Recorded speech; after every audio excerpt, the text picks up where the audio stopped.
Welcome to Making It. This is episode 131. I'm Bob Clagett, here with David Picciuto. How are you doing? Oh, it's back. Oh, it's back. I'm doing well. How are you? I'm doing very good. We also have Jimmy Diresta. Hey. Yay. How you doing? I just I slid into third base. I just slid into the front of my computer before we got started. I like Dukes of Hazzarded it into the driveway, slammed the door behind me. There's like chicken feathers behind me, like spinning in the air. That probably always happens though, right? Yeah, usually, but today was especially like sliding in. And just as we were about to start, it was so funny. I was checking FedEx to see my shipment that I was expecting, and I was like, it should have been here. And just as I clicked on the FedEx truck drives past the house, like into the driveway. It was amazing. It was like I hit the click on the computer, and it's like, oh yeah, we're right here. We've been waiting for the click. So that's how the internet works. Exactly. It's just amazing. It's getting so much faster. Nice. Well, so why were you running late, or why were you running here? What have you been up to? Oh, just working. I'm working on those props. I don't know if you saw today's vlog. I'm making these props. So last week I put out a video where I make these gold bars, and I'm making more. There's 4 elements to the props I'm making. I'm making the gold bars, which everybody's seen. I'm making a big test tube, which is really cumbersome and a pain in the butt. And I'm making big money rolls. So that's where I got money printed a couple weeks ago. I talked about that. Big 36 by 88 inch wide $100 bills. And the last thing I'm making is a big ice cream pop. So I'm just trying to get all my ducks in a row because we're getting ready to go to Nashville. I think we're all going. And I have to make sure that all my work is done for Brett to deliver this week. So I'm just anxious to get all that done. So I'm just working hard and then I also have to do my Lincoln welding video, which has to be done tonight or tomorrow. Yeah, a lot cooking as usual. Nice. Yep. Sweet. David, what have you been up to? I got a couple of videos coming out this week. Let's see. It is Monday now. So on Tuesday, I have a video coming out on making a magazine rack. Like a old vintage style magazine rack. Let's bring back periodicals. All out of walnut. And then later on this week, I have a bed video coming out. And I'm actually at a point where I am 3 videos ahead. What? I know. It's not my favorite way to work, but I'm getting used to it, and it really takes a lot of pressure off when I'm a little bit ahead. Mm-hmm. So yeah, just working on a whole bunch of stuff right now, and feeling good about what's coming out.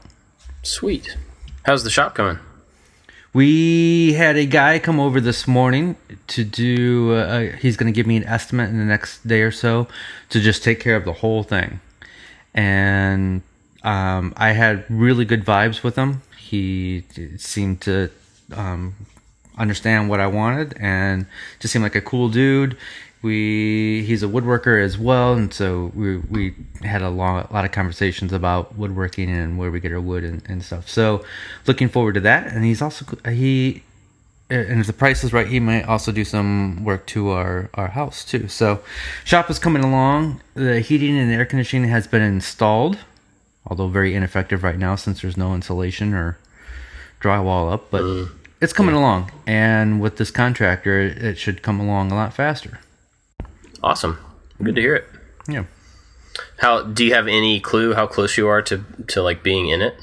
Or is it still... It really depends on this contractor. If he comes back with the price that's within my budget, and he says, they could get started almost right away. So it could be next month. Wow. Yeah, which would be amazing. Yeah. Awesome. Right on. Well, I got some progress done on my shop this week, which was really cool. I ended up ripping out all of the electrical that was already in there because there was really only like 2 15-amp circuits. One was mainly for the lights. And so I ended up adding 2 20-amp circuits to the breaker box. Well, we have 2 boxes, but added 2 circuits and then ran those 2 lines right down the middle of the shop. I think I've talked about it before. There's like a column right down the middle, or like a pillar, a bunch of pillars down the middle. And so I ran both of those lines down into boxes so that all of the left receptacles are on one circuit, all of the right are on another circuit. Which, did you say that a couple of weeks ago? That's what we're doing in our garage too, yeah. Okay. I don't know I think we've been thinking about that separately, and I had forgotten that you said it or something. But anyway, I mentioned it the other day to somebody online, and they were like, "Oh yeah, that's what David's doing." And I'm like, "Wait, what? I did not know that." So anyway, I got it working. So I got all those circuits run, and got some of the lighting started. I'm keeping one of the 15 amp circuits there to just dedicate to the lighting, so I don't have to worry about it interfering with anything else. And I ordered some of the lights that we talked about. I think we talked about in the after show. So people this may is not get understand. Confusing now. It is, yeah. Anyway, we got these special LED lights, these flat panel things, and I ordered those. I thought I ordered them. Turned out I didn't order them, and I had to reorder them. Either that, or I'm going to get like 30 lights in the mail one of these days. But so I'm waiting on those to come in, and then I can actually get the lights on the ceiling, and Thanks to you, I ordered the same ones. Nice. I ordered 6 of them, and it came to just under $500.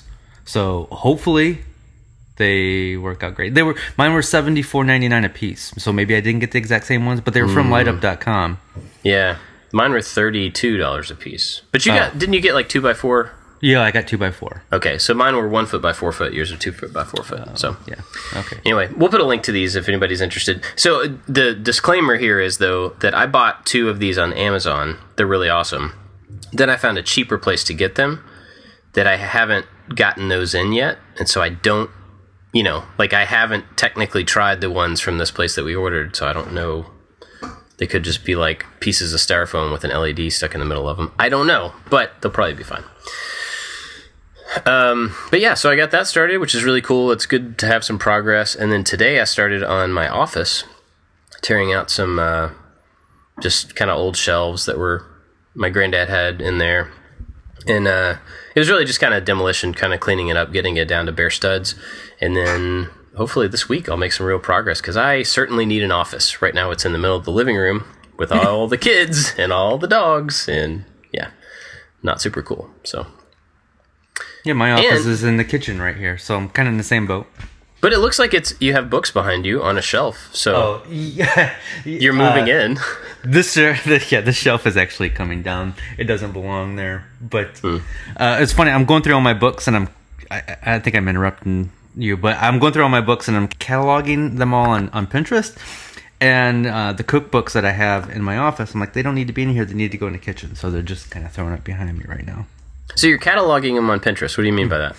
So I've been taking a cover of all the photos and then posting them on Pinterest. And Pinterest now allows you to post a Amazon affiliate link. And so I have Amazon affiliate links to all those books. And so what this is going to allow me to do is I have around 250 woodworking maker art books. And what this will allow me to do is when I'm out at these used bookstores or thrift stores, I can look on Pinterest or search through my Pinterest to see what I have, what I don't have. Oh. Yeah. Clever. Yeah. That's pretty smart.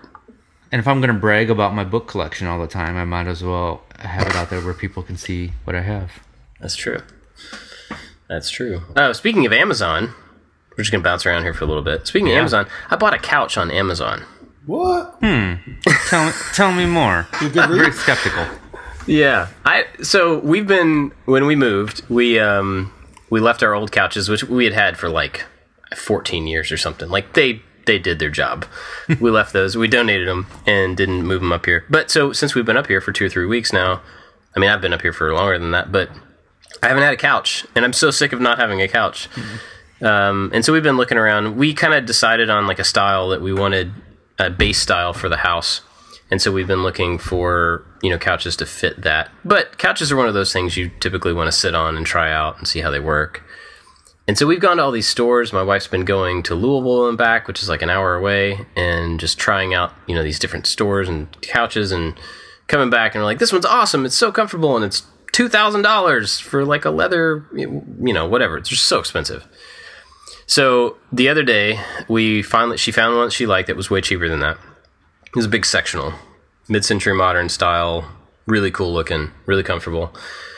And so after work, we picked up the kids from school, drove up there an hour, sat on it, almost bought it.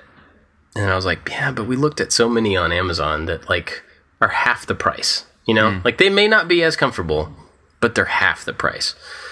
And so we said, well, we'll reserve this one, and we'll come back and, we'll call if we decide we want to order it. So we go home that night, look around, and I'm looking on Amazon at this couch that looks awesome. You can get a couch, a love seat, and a chair for still less than this one couch that we saw in person. So I was like, so even if we buy one couch and it doesn't work out, like it can go in my office or something. Like it doesn't have to be the forever couch in the living room. So we just ordered it, and it was free shipping. It's going to be here in like a week. And so I don't know. Wish me luck. You have to pay extra for no damage. I don't think so. It has like free returns and stuff, and you get to inspect it when they bring it. So that's always awkward. They brought us a refrigerator with a big ding in it. The refrigerator was $2,500, and the ding, and the guy goes, "We'll give you back $300." And I just said, Taylor called me, and she's like, "What do you want to do?" I was like, "Just keep it. Who cares?" Yeah. Well, we bought a stove on Amazon one time that we found locally, but it was like $300 or $400 cheaper, so we bought it. We got it there. The guy dropped it off. It's in a big box. Drops it off in the kitchen. Leaves. We eat dinner. I go in there and I'm like, all right, cool. I'm gonna swap this out. I open it up and it's the wrong stove. It's like, what do I do now? So I had to wait like 4 or 5 days for them to come pick it up, and it was giant and in the middle of our kitchen in a box, and I couldn't move it anywhere. There's no place to put it, so we just had to like work around it for several days. It was a pain. So anyway, we'll see if the couch works out. But I just thought it was weird. Like the moment I pushed the button, I'm like, we just bought a giant piece of furniture on Amazon. That's so strange. But if it works, it'll be really cool. So yeah. Anyway, enough of that. Yeah. What are we talking about? You guys want to talk about moving again? Yeah, let's talk about moving. Oh, let's do it. People love it when we talk about moving. Did you guys know I moved? And I might move Did again? you? Yeah, I'm going to move again. Yeah, eventually. My wife will move again. Eventually. You know what we should do? All three of us should just like swap houses. We should all just pick up our stuff, move to the next person's house. There's a reality show, House Swap there. That's right. Shop swap. Shop swap. There you go. I elect though that when you move into the next guy's house, you have to clean it. So that means that's going to be a win for me. Ooh. No matter who Yeah. gets it. Like, no, don't do it. Yeah, let's not do that. Now we're going to talk about something a lot more controversial today. That is safety technology on table saws. Yeah. This is going to get some comments. Yeah. Because there's some opinions. People have opinions on this. We've gotten a lot of emails about this over the last couple of weeks. Yeah. Yes. So there is what's the right term? Legislation. Potential legislation. To get a safety feature on all table saws. And I think the issue with that is SawStop's patent covers a very broad range. So it's hard let's back up just a little bit. Sure. Somebody may not know all the details here. Please. So the SawStop is a brand of table saws. They have a flesh sensing technology. So if you touch the blade while it's running, it slams a brake into the blade, pulls the blade down out of the table. So theoretically, your finger will just get a little nick rather than getting chopped off. Right? Yep. So they have this technology patented. Okay, now you can continue. But how long is the patent? Because they've been in business for quite some time. Even though they seem relatively new, they've been in business for about 25 years. The patent runs out in 2021. Oh, wow. So they must get a new patent then. So, well, I mean, that's 2021 is not that far away. Oh, I suppose so. Yeah, the patent's usually 17 years. Yeah. So now, with this, they want it to be mandatory, and that causes some concern with some people because it raises the price on a table saw. So, like an entry level table saw is around $200 each. The cheapest saw that you can get from SawStop with this technology is around $400, and so if other companies implemented this, it would potentially raise the price. And I know some people are concerned that the SawStop patents cover a broad range, and so it's harder for other companies to come up with their own technology. And SawStop wants to license this technology, which then could cause a monopoly. I'm trying to say this without showing a particular side. I'm just trying to give facts and things that I've read.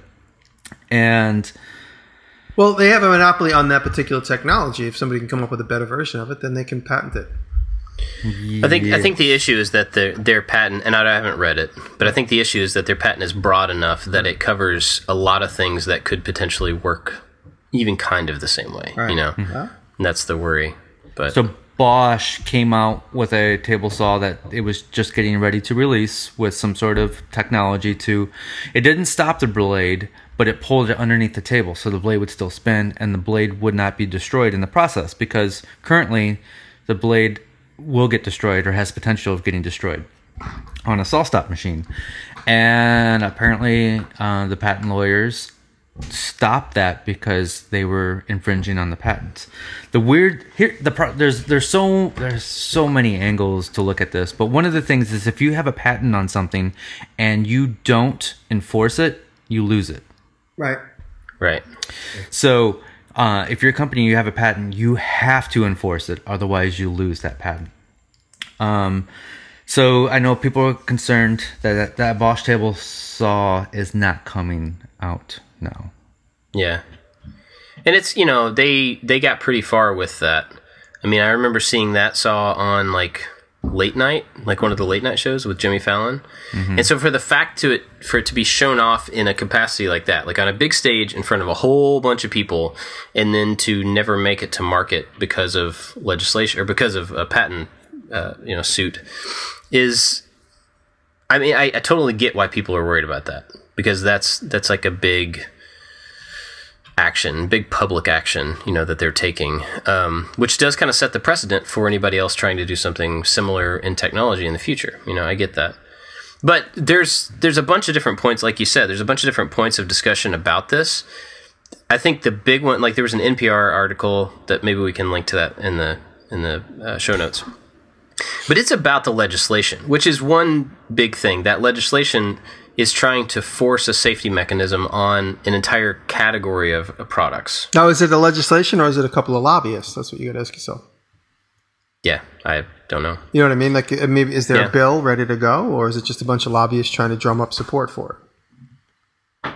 That I don't know. That's a good question. Yeah. You know, because then if it's just getting out here, then you know the chances of it actually becoming legislation are probably few and far between, or at least far, far away. They talked about seat belts for 30 years before they were actually implemented, and then they talked about airbags for 25, 30 years before they were actually implemented. And by the time they could be implemented, or the patent could be expired, and there could be 17 versions of it actually out there. So that he might end up with just a couple of months of potential income from it, you know, the inventor of saw stop. These things take forever, especially since it's so divisive and there's so many different sides to this story, or there's two sides rather. People say, you should have a free market. I don't want my things to be expensive. I want to pay a lot to have my finger reattached. I don't want to pay a lot for my saw. I'd rather pay a lot for hospital bills. You know, people can choose to do it. I'm being sarcastic. No one's getting it. But, you know, people could choose whatever they want. And then if people are going to be upset about saws being more expensive, people have been making saws for 100 years. You can go out right now and go to Craigslist and buy 20 different saws that were made in the last 5 years that are equally as good a quality as anything you'd buy brand new for cheaper. So, you know, I don't know where I stand. I mean, having been, an amputee is what it says in my medical records on my pinky, due to a table saw, I would never even attempt to do any kind of production on anything but a saw stop at this point. And now I have a shop with somewhat of a communal aspect to it. I wouldn't let anybody touch anything but a saw stop after knowing what I've been through. And, you know, I used to, whenever Taylor would cut on this table saw, I would I would be the helicopter boyfriend, making sure she's, you know, I would hover around her and be like, make sure you don't, that's how you get a kickback. And now I'm like, well, you just, you know, if you get a kickback, the worst you'll get is a broken finger. But, you know, at least she's not going to cut her hand off. And then the other thing that I love about the saw stop, and we've talked about this, is the guards are simple to use. Everyone always thought I'd get my saw stop, I'd take the guards off and throw them in the garbage. Even the guys there said, well, you know, if you want to run it without a guard, I guess you can, but we'd rather you not. I've been using the guards absolutely whenever I can, because they're user friendly. They're easy to use. They're part of the design as opposed to an afterthought, which was a lot of the saws from the 70s, 80s, and 90s. The guard was always an afterthought. So it integrated it into the physical design of the production quality of a saw, so it doesn't get in your way. So I mean, I don't know if I'm for it or against it. I mean, there's always seems to be a little bit of like the conversation comes up. People are like, oh yeah, well the saw's going to be more money. I'm like, who cares? A lot of things are more money. I mean, do you want better quality stuff, safer stuff? It costs more money. Mm-hmm. You want a car that drives itself? It costs more money. Well, but see, okay, there's an interesting thing. This is actually a similar conversation that will happen in another maybe 10 years when there'll be some legislation someday that'll say self-driving cars are now proven to be safer, 100% safer than a person-driven car. So does that mean that we only sell self-driving cars now? And there'll be a huge blow up where everybody's like, no, I want to drive my own car. And I don't think that will ever happen. I think there would be too much like fight back against that. There'll but it's be the like same kind of thing 80-year overlap, and that'll be it. Like a 70, 80-year overlap. Yeah, I mean, I think there will be an overlap of it. But my point is, like, I don't think even though you have something that's proven to be 100% better, that it can always be justified to be enforced. Mm-hmm. To force everybody in the entire nation to buy a self-driving car because they're safer. I don't think that's necessarily the only justification for it. And I don't know. I feel the same way about like the saw thing is I don't think just because a saw is safer. I bought one. I saved up my money and I bought it because I wanted to have my fingers. But I don't think it's right to force that on somebody else. Mm-hmm. Regardless, whether it's cheaper, whether it's the exact same price, I don't think taking options from somebody is the way to go. I also bought mine with my own money, and so I know people have. I'm the patsy that got his for free. Well, actually, did I get it for free or did I get it after spending $12,000 at the hospital? Because that's why I got it, because I was injured. Yeah. That's a good point. So, what about forcing it on schools and businesses and let the it should consumer... Absolutely. I mean, insurance companies are going to dictate that. Insurance companies are going to say, that's true. Oh, wow, there's a choice where somebody can't get hurt on that machine. You have to get the one that will be safe. Otherwise, you don't get insurance. Otherwise, you don't get your C of O occupancy for this makerspace. You have to take the one that's safe once there's a choice. So there's going to be a lot of mandatory choices there in that regard. But I mean, as a homeowner, you should be able to choose. I mean, it's freedom of choice. I don't think it's ever going to be only one or the other because there's so many still available and there's so many small kinds. Where does it draw? I mean, honestly, I think it's a great idea. And if you could only ever buy saws that shut off, in 20 years from now, then no one's ever going to have a handsaw injury or a table saw injury. But does that mean you put them on table saws, chop saws, drills, every other thing you could stick into your skin? Yeah. Where does the line become the line? You could pick up a razor blade and slit your own throat with it. There's no mechanism to stop you from doing that. Yeah. So, the insurance thing is a good point, though, because, you look at the automotive industry, it's the same way. I'm sure at some point there were certain cars that had seatbelts, certain ones didn't, and probably the insurance people said, look, we're not going to insure you unless you buy the one that's the safest of the two, of the two options or whatever. That's an excellent point. Well, down the road, there's a house in my vicinity. They have a beautiful giant duck pond, and right next to the duck pond, there's a little pump house and a fire hydrant. And Taylor's like, look at that ugly fire hydrant. I said, you know why that fire hydrant's there? They probably saved $5,000 a year on their homeowner's insurance because there is a fire hydrant 10 feet away from their house. Mm-hmm. Somebody said, oh, if you had, because, up here, the first thing they said to you, how far away is the closest fire hydrant? I was like, 900 feet. I don't know. There isn't even one near me. And, that's why all of a sudden, they okay, no fire hydrant. Your insurance goes up that much more. So the idea that there's a better choice for insurance companies to enforce you to take, they're going to make you take it. If it's a makerspace or a public spot where there's going to be a communal access to the shop. Jimmy, what tool did you injure your finger on? Like a 1970 Delta table saw, cabinet saw. So I know there's some people that haven't listened to every episode that are jumping in now. Is there a non-graphic way you can describe what happened to your finger? Yeah, I was trying to adjust the saw blade up into a piece of wood while it was running, so I could get it up to the line. So it was a stupid thing. I shouldn't have had the saw running, and the blade grabbed the piece of wood and threw it through the saw, and it hit me in my right forearm, and that action caused me to sort of keel over and bend forward. And when I did that, I stuffed my left hand right onto the saw blade. But the saw blade was only sticking out of the table with no guard on it by about 3/8 of an inch. And my hand completely smacked on top of the blade and went, to the depth of the table. But the saw blade only cut into my hand 3/8 of an inch, but it was enough to cut completely through my pinky bone. Now, if that was on a saw stop, would that have prevented? It would have immediately shut off. Yeah. But now, again, the saw stop comes with all this extra webbing. Like, I use that as an expression. I wouldn't have been doing any of these things I did because the saw stop would have had the guard on it, because now I'm just used to always keeping the guard on it. I got that saw with no guard on it used, and I never ever had a guard on it. And occasionally I made like a makeshift guard with like a piece of plywood above the blade when I was doing production. When I say production, doing the same cut tens of times. So I would sometimes just kind of suspend a piece of wood over the blade so I didn't accidentally like bump it or, kind of get monotonously hypnotized and skim my fingers across it. So I would just cantilever a piece of plywood across the top of the open saw blade. And that was my just my little extra measure of safety.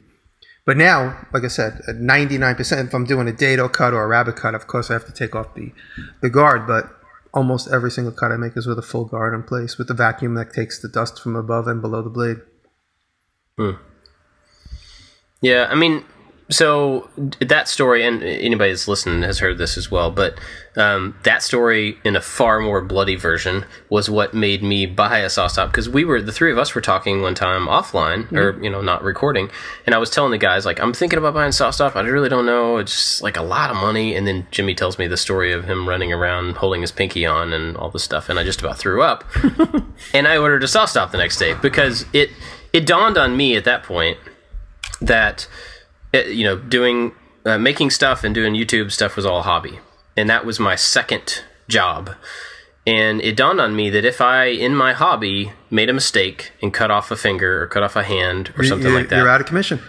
I'm out of the hobby, and I'm out of my programming job. I need my fingers, right? And so that made it. And I have kids, obviously. If I slit my wrist across the blade and bleed out in the shop, that's not good either. Another responsible thing. I don't mean to be graphic, but like these are extremely real, plausible situations. Bob, another plausible situation, and I know from my personal experience, I grew up as a young child from the age of like whatever, as I could walk at the age of 3. From the moment I could walk, there was a workshop behind that door that I wasn't allowed in, and all I wanted to do was be in it. So when my dad was at work, my dad was a fireman, he would go to work for 24 hours at a time. Me and my brothers were in that shop. If we had iPhones, we would take pictures of the way everything looked, work, do everything, and then look at the iPhone reference and put everything back to the way it was, close the door. We were never in there. But we were in there all the time. We were like little minions, always going in there. We figured out how to turn the electric on with a big stick. My dad had the switch all the way up on the ceiling so everything would power it off. But we hit it with a stick. One time my brother jumped up and tried to slap the switch with his hand, and it had like a little metal switch plate over it, and he slapped the side of the switch plate and slit his finger open. He had to lie to my father about how he got cut. And from that moment on, the switch plate always had we bent the corner. But when we got older, we bent the corners and wrapped duct tape around it so that you wouldn't accidentally hit it as an adult and slice your finger again. So, Bob, you having kids around the house, there's going to be a moment where your sons are 10, 12, 13, and they're going to be like, well, I'm going to do what Dad does. You know what? Hey, let's go cut this piece of wood. Your dad's got the saw. Let's go. And if he sets the saw stop off, thank God he have a saw stop. Yeah. And also, you can lock it out. The saw stop has a key. That's true. That's true, too. Yeah. Something that I read in that NPR article is the guy who invented the technology, I think his last name is Gass, Mr. Gass. He tried to sell this to every manufacturer out there. Every single one turned them down and said safety doesn't sell.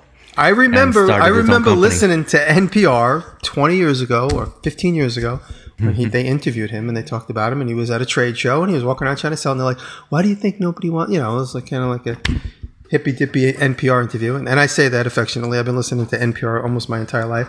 And I remember him talking about it and going, yeah, well, he goes, the alternative is to start our own company, but we're not prepared to do that. We want to try and get into a company that has stable presence in the market and blah, blah, blah, blah. Now here they are this many years later. They had to start their own company because nobody would give them the time of day.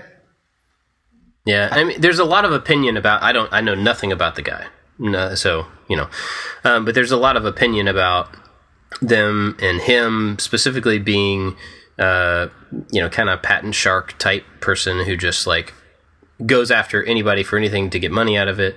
And I'm not saying that's true or not true, but I think that's one of the big. That perception, at least, is one of the big like discussion points. So I know there's a lot of people who won't buy this particular saw on principle because they see like the patent I keep saying legislation, lawsuit stuff happening, and think like, oh, this guy's like just trying to get money out of people. I don't want to support his company. I totally get that. That's like a valid thing to think about. I don't know if that's true or not. I have no idea, but I know that behind all of this legislation talk and, all of the safety talk, there's like this underlying, is this company just trying to get money out of everything? And if so, I don't want to be a part of it. I don't know him at all. I never met him. I never had a conversation about him to any of my contacts at SawStop. But I can just guess from my own personal inventing experience. Like, I can relate through the toy business. I spent 15 years running around trying to sell concepts. And the funny thing, like, I guess I can compare it to the idea like when I was eventually on TV. Like, I couldn't sell products, or I had a hard time getting in the door at some of the more exclusive companies. And then all of a sudden I'm on TV and like, oh, you invite your brother in. Like, so I think there's probably a little bit of the similarity thing. And I'm obviously just completely speculating and projecting my own experience. But he knocked on every door. Everyone said, get out of here. No one needs you. You don't know how to make a saw. We've been in the saw business since 1900. Who are you to tell us what to do? And now they've clawed their way up to a position of prominence in the saw business. And everyone's jealous in a way. Wait, that's not really the right point I wanted to make. The fact that he knocked on all these doors and that he didn't get anywhere with them. And now the fact that he's a huge competitor to all these people. There's a certain sense of, yeah, who did you close the door on now? And now has the ability to overtake these companies. That's the point I was trying to make. I'm sorry, I got distracted. Now that he's come full circle and they're actually in a competitive position to overtake these companies, he might have a certain sense of revenge to come back and overtake these companies. Yeah. Does that make sense? True. I mean, I just kind of went in a really long, meandering way to do that. I'm sorry. No, it does make sense. I mean, I guess, and that could play into like the perception, whether it's true or not, of him being maybe vindictive or I guess that's the proper way to put it. The company being aggressive in their because they had so many doors slammed in their face and no one took them serious. It's like, oh, you didn't take me serious. It's like, it's like the nerd that becomes the rock star and at the high school reunion, basically. He comes back and everyone wants his autograph. He's like, hey, you didn't even care about me when I was nobody. And I had valid ideas and nobody validated my ideas. And now my ideas are proven to be valid by millions of dollars in sales. And something that I love about my SawStop is if you took away that safety feature, that saw is still one solid piece of machine. It's true. Super well built. The table is super true. It's an amazing fence. It's not just a machine with awesome technology. It's an awesome machine with awesome technology. Yeah. And I've been using mine for 3 years, maybe 4 years, something like that. And I will never buy another saw just because of my awesome experience I've had with this machine that I paid my own money There's for. so many things about, like, they looked at all the old technology. Like, you could take the riving knife out with just a twist of a lever. You don't have to break out wrenches. The guard goes on and off quickly. You don't have to break out a wrench. The nut. How many times you guys never really ran like a Delta SawStop, but anybody listening, how many times have you gone to dial that nut onto the mandrel of a Delta saw, you think it's in place, and you go to give it the spin, and it falls into the sawdust bin below? There's a certain positivity about the SawStop, because I think they have like Atlas threads as opposed to just regular standard threads. I don't know, but 20 years of using the Delta saw, you go to spin that nut on the mandrel, and it feels like it's clicked, and then it falls into the sawdust bin. With the SawStop, you reach in, you feel a positive click. You don't have to be looking. You could feel it, and you give it like a little gentle spin, and it just rolls right onto the mandrel. So there's so many little subtle things like that are just taken care of in the SawStop. They obviously had the advantage, like every other company has the advantage of comparing themselves in the design features to what's already out there. Whenever your product is put out or manufactured or published, everybody has the right to scrutinize it and make it better. You get it to a certain point, and then you have to say, okay, I'm done designing. It has to be manufactured. And then the competition picks it up and says, oh, this. We could fix this. We could tweak this. And then all of a sudden you have the same but better product, same caliber but better. Okay, so that brings up a really good point. Mm-hmm. You're totally right. And I think the concern here, I'm trying to play devil's advocate because I have no attachment other than I love the product. Mm-hmm. But I think what the patent lawsuits and stuff are, the concern is that what you just said won't happen in the next generation. Is that, I don't know, Black & Decker or whoever can't look at a saw stop and go like, oh, that's great, but we can make it better. Like the patent stuff will get in the way of them being able to make the next iteration. This is my devil's advocate of that. Good for saw stop for having good lawyers. And Black & Decker just has to wait it out. Yeah. It's not the end of time. In 4 years from now, they have 4 years to make a better version of it. Because once the patents, like Viagra, all these things, once these things become unpatented, all of a sudden there's a flood of copycats, and then it's going to be a fair market. Everyone's just mad because they don't have the opportunity to take advantage of this unfair market for the moment. But something I didn't even think about to research before I hop on the show is Festool and SawStop merged, or Festool bought SawStop. That's so nobody there told me, and I don't know anything firsthand. Yeah, there was just a headline a few weeks ago saying Festool bought SawStop, and I'm wondering how that's going to play into. Did they buy them for their technology, and is Festool going to put out their own safety features on their tools? Is it going to increase the saw? Is it going to make it better? So that could go a bunch of different ways. I mean, it could give them technology to use in making their own version of the the $80,000 table saw that would be the Festool table saw, or I don't know anything about Festool as a company. They could be like, okay, now we're just going to let everybody have this technology. Who knows? I mean, I doubt that'll happen. But there's a bunch of different ways that having another level of decision making above SawStop could change things. But I think like this argument, this article, and all of the concern around it that people keep asking us about is really about monopoly. I think it's about the monopoly is only going to be for a couple of years. That's I agree. Yeah. I agree with you. Yeah, I'm not arguing with you. I'm arguing with the people that are writing the emails. I don't think that's the concern. I think the concern is people not having a choice. It's like that's monopoly. You're saying a monopoly. People don't like being told what to do. It's like the gun. It's like the whole gun argument. Right. No matter, I'm not going to say what side I'm on, and I don't care what your opinion is. So don't email me, don't at me. But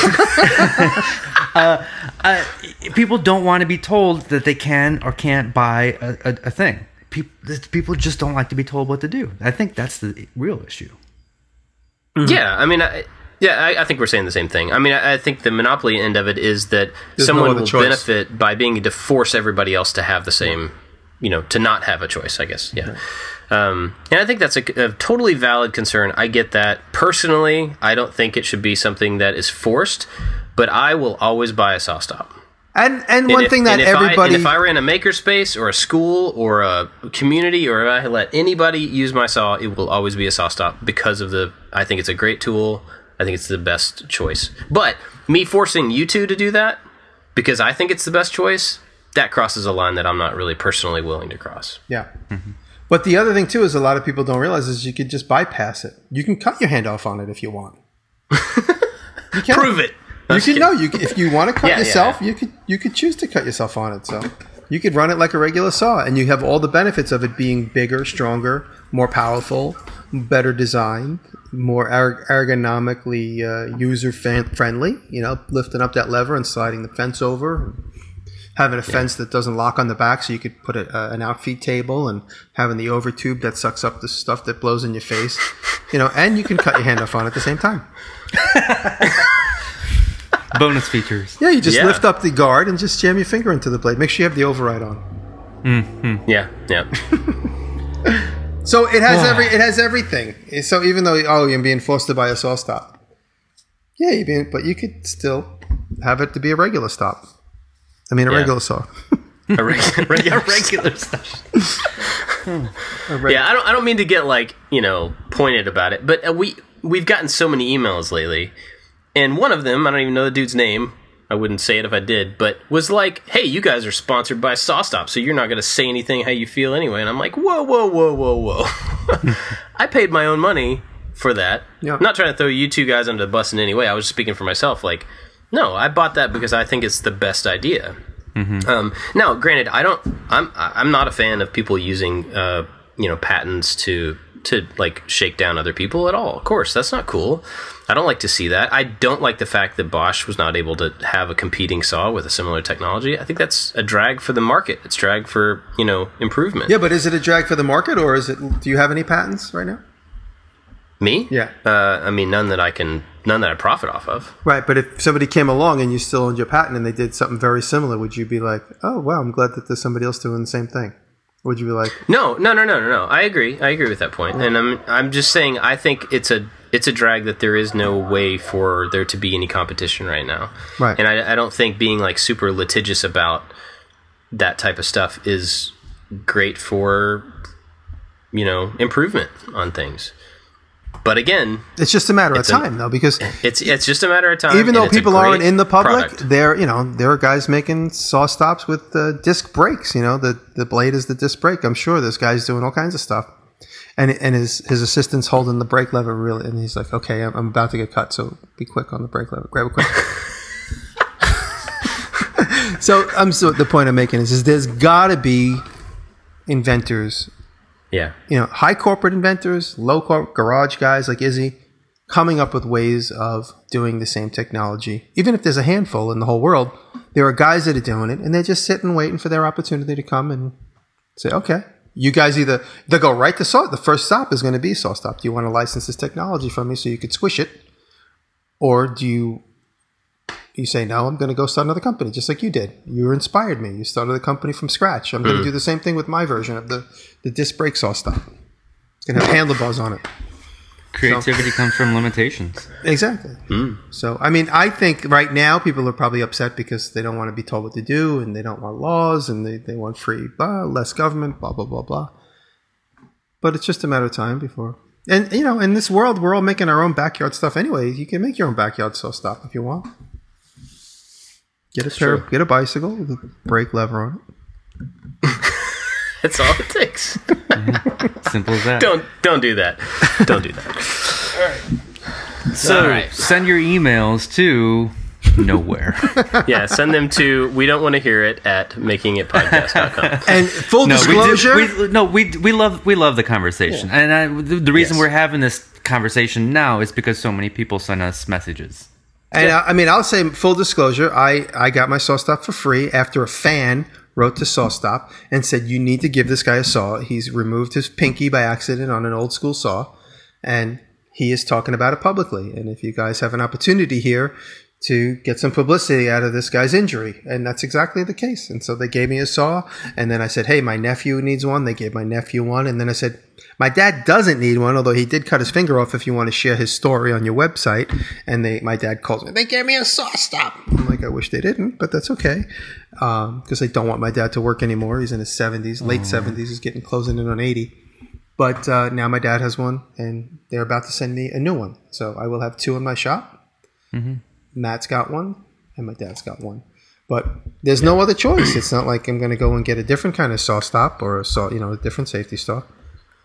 So, yeah. And having gone through the trauma of cutting my pinky nearly completely off and having it reattached and the pain and suffering, you guys are looking at it right now. It's all cockeyed. There's no choice. You got to do it safe. And before I was in touch with SawStop, I was going to buy one, but it was just a matter of waiting for the right time to have the money to. I was hoping to buy one when I got out of the basement because I didn't want to have to buy like a brand new thing and drag it down the basement and bang it off the steps. So my goal was to try and get out of the city and then buy one once I got into a new fresh shop. Anyway, they gave me one before that happened. Long before that happened. So. Yeah. And then if you guys are at all on the fence about, I just lost one of 10 fingers. There's the guy whose name escapes me, but we could link to the Modern Maker podcast where they interviewed the guy who lost all 5 fingers in one incident. And they tried to reattach it, and it didn't. In an instant of a second, he lost 5 fingers on his hand. Jeez, I didn't hear that one. Yeah, it's pretty heavy. It's heavy stuff. Yeah. And, you know, if you listen to his story and you don't buy a saw stop, you know, if you have the money and you can get one, you're crazy not to. You know, don't wait for free market, because free market, you might end up having that accident tomorrow. Well, and that's kind of I mean, obviously that's a personal type of decision, but, you know, it's that weird balance of because thinking about this show, I've been thinking about this a lot, like the principle feeling, you know, like do you make your decisions only based on your principle, or do you make them on practical stuff as well? And, you know, like from principle, I mean, I could look at it and say, well, I don't want to support someone who runs a business or has done business dealings in a way that I don't think is ethical or nice or whatever. I can look at it that way. But then, like I said before, like I have to look at the I have to look at the practical sense of like my livelihood, being able to provide for my family. And I'm glad that I made that choice, that I bought something that we've already been over this, that I really, really like. Mm-hmm. And it's the thing that I recommend to people. And I've not had any sponsorship conversations with them. Mm-hmm. You know, I mean, it's not like they're not giving me anything to recommend them, but it's something that after I got past the principal conversation in my own head about it, I was impressed enough, and I enjoy using the saw enough that I definitely recommend it to people if they can afford it. Again, that's a huge thing, because it's not practical for a lot of people, because it is very expensive. Well, I'll tell you my experience. I got injured for the first time in my entire life at the age of 41, something like that, 43. And I said, wow, I wish I would have bought a saw stop, because I started seeing them on YouTube quite a bit at the time. They were starting to pop up here and there. And I was like, oh, I'll get one. Then I got injured. And then I'm like, well, now there's no rush to get one, because what are the chances of lightning striking twice? It's been this many years since I got injured. Now I'm like 5 times more careful. I don't do half the stuff I used to do before March 31st, 2010. Still, like that day, I stopped doing like 10 unsafe things that I did on a regular basis. And so I'm like, I do want a saw stop, but now there's no rush, because lightning's not going to strike twice. I'm 50 times more careful than I've ever been in my life, continuously, still to this day. But then when they called me and said, would you want one? This fan recommended one. I was like, okay, I'll take it. And I'm glad I did.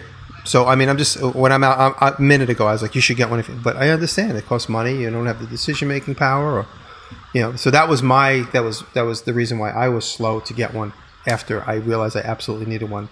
It's not rational thinking. It's still stupid. But for me to think, oh, now I'm safer, and, you know, lightning doesn't strike twice in the same room too often. So doesn't strike the same pinky. No, I have 10 other fingers that get struck. So every time I see your pinky, I'm reminded how I need to be aware. I mean, obviously that's, you know, don't show it to me. It's the janky pinky. The janky pinky. It looks like a shrimp. My brother said you should just call it the janky. My brother said it looks like they took a shrimp cocktail and sewed it on your hand. It does. Yeah. All the wrinkles are gone in my pinky knuckles because they don't bend anymore. So my pinky's all smooth, and like my pinky looks like it should be in a wheelchair. Super gross. Stop. It looks like the bottom of like a smallmouth bass. When you hold your hand up like that, I just see a fish. Totally. Yeah. All right, Bob, we got some Photoshop to do for this week's image. Nope, not doing that. All right. I think we've beat that one to death. Yeah. Yep. So are we for legislation or not? Let's just sum up. I'm not. I'm going to say not, but I'm not strong opinionated on one side or another. I don't think it's a bad idea, but I don't think it's ever going to happen. I don't think it's the worst legislation in the world, but I don't like being told what to do, and I understand why other people don't like to not have that option. Yeah. You know. I mean, okay. One more thing. If, just imagine, and this will happen in a few years when the patent expires, if the technology is free and open and it doesn't cost companies more to put it in, and it costs, I don't know, DeWalt's or somebody, the same amount of money to make one with and without. Legislation at that point, that makes sense. Because nobody's like losing.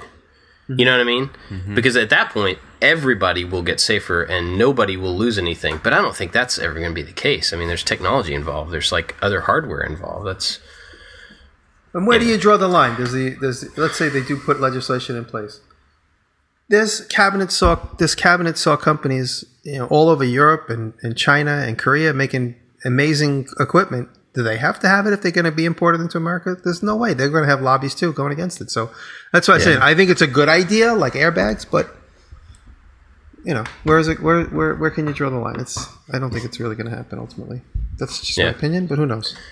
You were probably right. All right. What you guys been watching? I have this really cool video, and maybe you've seen it because it's starting to get shared quite a bit. But it's by the guitar company called Stu Mac, and it's repairing Willie Nelson's guitar. Oh, that keeps popping up in my feed. I haven't watched it yet. Yeah, it's really cool. It's really cool. So every year, it sounds like the guitar's name is Trigger, and if you know anything about Willie Nelson, it's always the guitar that you've seen him use since I think 1969, somewhere around there. But it's worn out. There's holes in it from his fingernails, and it just looks cool. And it's a hybrid between two guitars. And so every year, this guy at Stu Mac gets his guitar and he cleans it up and does any kind of repairs. And this time he made a little video about it, and it's amazing. Yeah, awesome. We'll check that out. Jimmy, what you got? I don't have. Well, you know, that's why I didn't say anything. Yeah, he's looking. I'm looking, but you know what? It's. I don't know. I'm gonna get yelled at if I say that one. Well, gotta say that one. Yeah, now I'm curious. Well, you know what it is? I'll tell you what it is. It's no big deal. Okay. I mean, it's Late Night with Seth Meyers. I never watched the show, but Late Night with Seth Meyers always pops up in my feed, obviously, because I started watching it a few months back, maybe more than a few months ago. His show kind of faltered in the beginning. All those late night shows are all the same. I never watch anything with a guest. But between him and all the other guys, I watch the monologues. And Seth always does a thing called a closer look. So I always watch those. So I really enjoy. He really kind of, regardless of what side you're on politically, I like how he takes the news and kind of puts it in like little bite-sized pieces for me to understand. And it's really good. And he's funny. And I think he's funny. For a while there, when he first started the show, I was like, he was so much funnier on SNL, and now he's like in a big pool all by himself. He just kind of felt a little insecure, but like he's got his footing now, and I think he's very funny. I met Seth Meyers before he was famous on the street. We were walking down the street, and I talked about Barry Katz before. I was with Barry Katz, and we were walking down the street when he was my manager, and he said he screamed, and Seth Meyers comes running across the street. And he says, "Oh, Jimmy, meet Seth." I shook his hand. He goes, "Seth's going to be on SNL this season." And then that was many, many years ago. So I can't say that I know him, but I shook his hand. Nice. Awesome. I watched his show when he first went up. And like, it was the same way. I was just like, nah, not my thing. But at the same time, I kind of felt the same way about Jimmy Fallon when he first went to that same show. Mm-hmm. But man, he flipped that show around really quickly, and it got really good. And 100% agree with that as well. Same thing. Yeah. So maybe I should give it a try.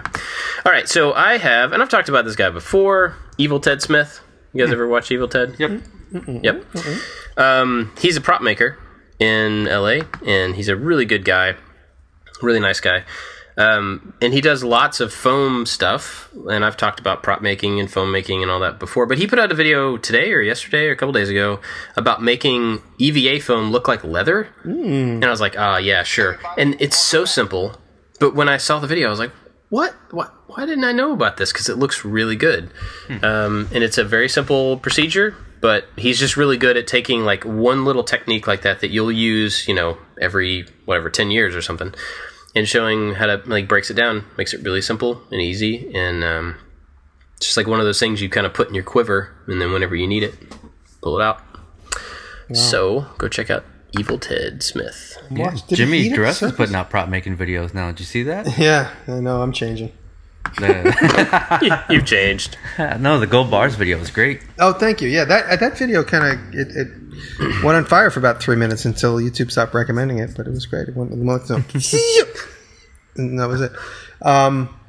Yeah, that was my buddy said, "Hey, I need all these props," and it's outside my comfort zone. So when I'm sitting there at the table with him, I'm like, I want to just get up and leave and not do this. And then I'm like, you know what? It could make for some cool content, and I will learn something the hard way under fire. So I said, all right, let's try this. So I went back, I thought about it for a couple of days, and the only problem being is that I just have to get it all done before we all go to Nashville next week. So yeah, which is tomorrow. I have to get it done tomorrow. Yeah. Okay. Because Nashville is this week. Yeah, so right. it's close. I'm very close on a finish. Nice. All right. Well, before we go, I want to thank our Patreon supporters, especially Make, Build, Modify, Works by Solo, new this week. Hey, man. Chris Burton, Keith Decent, Ashley Stilson, Malt and Make, Corey Ward, Evan and Caitlin, Jedediah Schultz, and Wise Old Dell. Yeah. But especially them, but everybody else that supports us on Patreon. It's awesome. Really appreciate you guys. And you'll all get to hear the after show, which we're going to record as soon as we're done here. Right on. So, And Chris Burton, A Glimpse Inside is his channel. A Glimpse Inside. Yeah. That's 2 weeks in a row. You gave him like special shout out 2 weeks in a row. We've been friends for a long time talking, and he told me, he said, hey, I got my name as this thing. He goes, but could you just give my channel a bump? So that's right. Nice. He's been a long-term supporter and a good dude. And, Yeah. and we hung out in Oklahoma. Cool. That's it for this week, I guess. I guess. So We'll talk about something lighter next week. yeah, no, that's a good. It was a good, healthy discussion. We're all going to We get talked hate about mail. pants last week. That's true. Okay, we'll go deeper and more serious next week. Next week we talk about pants stock. Safety pants. All right, cool. man. We'll see you guys next week. Later. I love safety pants.